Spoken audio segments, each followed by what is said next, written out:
BBC Television presents... Hancock. Have you finished with your plans for the garden yet, Hancock? It should be properly referred to as my canopied gazebo, patio and concreted garden path leading to a semi-ruined folly overlooking the South Central Railway line. Yeah, but it sounds a bit grandiose for a terraced house, Hancock. Yes, there's nothing wrong with my well-appointed house, Sid, and it's well-stocked, 0.05 of an acre garden. Where are your plans then, Indigo Jones? Let's have a gander at them. Well, I'm sorry, Sid, you'll just have to wait. They're with the council now. I'm expecting them back any minute. They should be in this morning's post. There's your post, Mr. Hancock.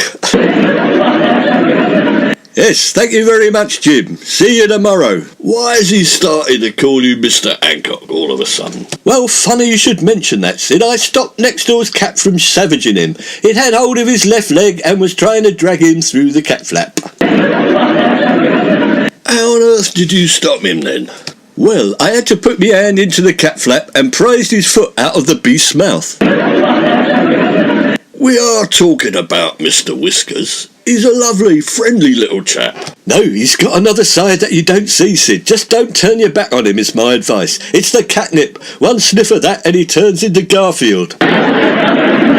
Well, what do the council think about your garden then? The unmitigated wretches. They've turned it down. What, your semi-ruined folly? No, the whole flaming lot. They've slammed a protection notice on our garden.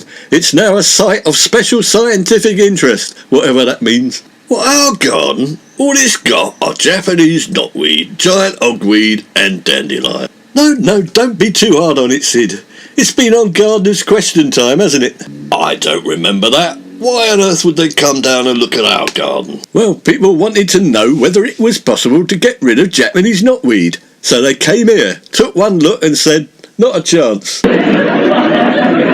So what's made the council decide that our garden is so special and interesting? And don't forget, there was also the time it was on Greatest Gardens of Southern England on the ITV. No, it wasn't. Yes, I remember it well. They definitely caught it on camera out of the train window as the team made their way down to Brighton. The cherry blossom was out. We haven't got any cherry blossom. Yes, I know, but there's loads of it in Brighton, Sid. What have the council said? Give it here, let me read it. The Great Crested Newt is a European protected species, and we believe there may be a colony of it in your garden, Mr. Hancock. Great Crested Newt, eh, Sid? Well, there's a turn up for the book. They are as rare as hen's teeth, they are. They have been hunted close to extinction. A remarkable beast. Few have seen them and lived to tell the tale. What on earth are they? I've no idea, to tell you the truth. But we've got them here at number 23 Railway Cuttings. We'll be in the local papers. It could make the nationals. Tony Hancock of Hancock's Half Hour found new fame this week when a population of great crested newts was found in his capacious, well-stocked garden. Well, what are you going to do about the canopy, gazebo, patio and concreted garden path leading to our semi-ruined folly? That's all forgotten, Sid. Nature takes priority. We have a very special little friend out there in the garden that needs our protection. Protecting from who exactly? Well, you for a starter, Sid. Everyone.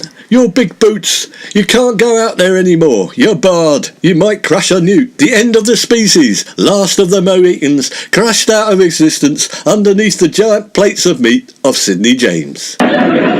Yeah, but I want to go out there, have a stroll, stretch me legs after a hard day's graft and have a smoke. Well, I'm afraid you can't, Sid. It's out of the question. I am the custodian of a site of special scientific interest, and as you, per se, are of no special scientific interest, Sid, you're not using it. Well, it says here on the internet... The internet, you mean? Yeah, it's very funny, Hancock. It says on the net that great crested newts are amphibians. That means they live in water. I know what lesbians means, thank you, Sid. Yes, I will do some research and see what I can do to make their stay here comfortable. The council said they will also be sending someone down to examine the site to confirm that there are great crested newts here. You do know we haven't got any water in the garden, don't you, Hancock? Don't worry, Sid. Of course there are great crested newts here. I've always known that there was something special about number 23, and I was right. The letter continues. A Professor Gregorius Snyde and Mrs. Annabella Trumpington Mogg will be coming here tomorrow.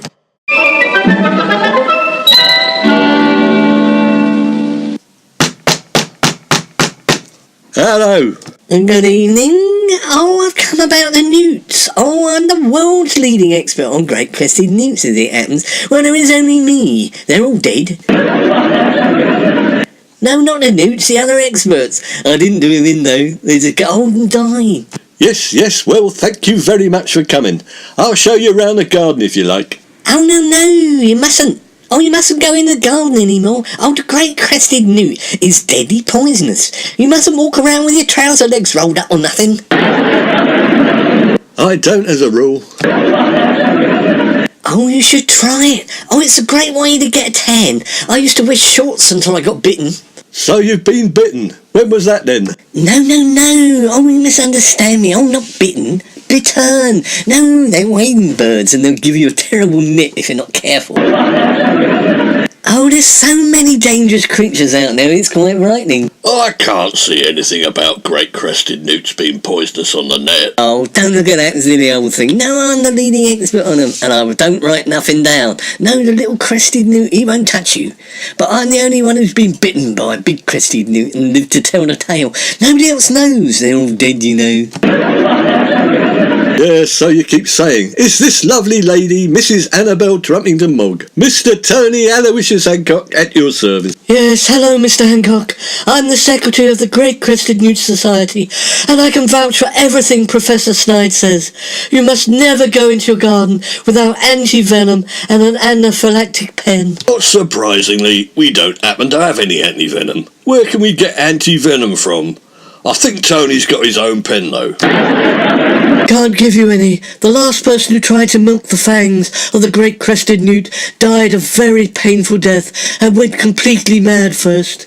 Yes, it sent me mad too. No, you'd better kiss your garden goodbye. I'm going to put a big do not cross tape barrier around the outside in case there's a big nest of them. You're not still mad by any chance, are you? But I am convinced we are custodians of the Great Crested Newt. But what if you can't find any out there? Oh, we may never know the answer to that question, try as we may. Surely you're going to go out and survey our garden. What, are you bloody daft or something? Oh, it's instant death. Oh, if they catch sight of you, they'll pull you under and you'll never come back up. Nasty, very nasty. No, Hancock will go. He's our resident animal tamer. He rescued a postman from being eaten by a dangerous cat just the other day.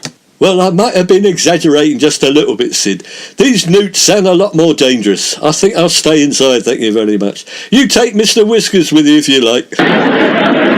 To cut to the chase, how are you going to know if there are any great crested newts or not? Well, Mr. James, we usually sit in a specially protected hide and scan an area with binoculars and ground-penetrating radar. Jolly good, let's go and get it. I'll give you a hand setting it up outside. What, outside? Oh, you've got to be joking. In Great Crested Newt territory? No, we'll set it up in your kitchen and look out of the kitchen window. Oh, it's ideal if you want a cuppa. Well, just how long is this going to take, Professor Snyde? Well, the last site we visited, we watched it for several years. Well, you must have seen loads of newts. How many were there? Oh, let me see. Oh, none. It was a bit of a disappointment. We're sure they're there, but the little devils are hiding. We're going to get some more funding and we'll be back there in the spring. Just you wait and see. I'm having second thoughts, Professor Snyde. You could be here years, couldn't you? Why? Is that a problem? Oh, I wouldn't want to outstay me welcome. Oh, let's put a time limit on, let's say 10 years. Well, it is for a good cause, I suppose. The march of progress and the history of scientific endeavour and all that. Because, after all, Hancock Towers is a site of special scientific importance. Oh, yes, you are. Oh, this might be the very last place that the Great Crested Newt lives.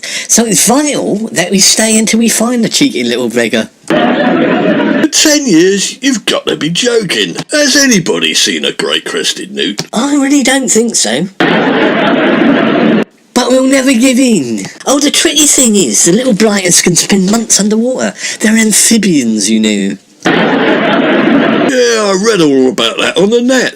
But we haven't got a drop of water in the garden, Professor Snide. Oh, now you're being bloody daft. No water? Oh, stop messing about. If you haven't got any water, there isn't any newts. Stupid clod. I wish I'd never met you, pair. It's the flaming council's fault. I never said we had newts. Right, we're off. No point hanging around here. And there I was hoping to have a dip in your lake. Oh, I like taking all my clothes off. But you said the newts were deadly poisonous. Oh, don't be so bloody stupid. How can they be poisonous when you haven't got any? Oh, well, Sid, where's me plan of the canopied gazebo, patio and concreted garden path leading to a semi-ruined folly overlooking the South Central Railway line?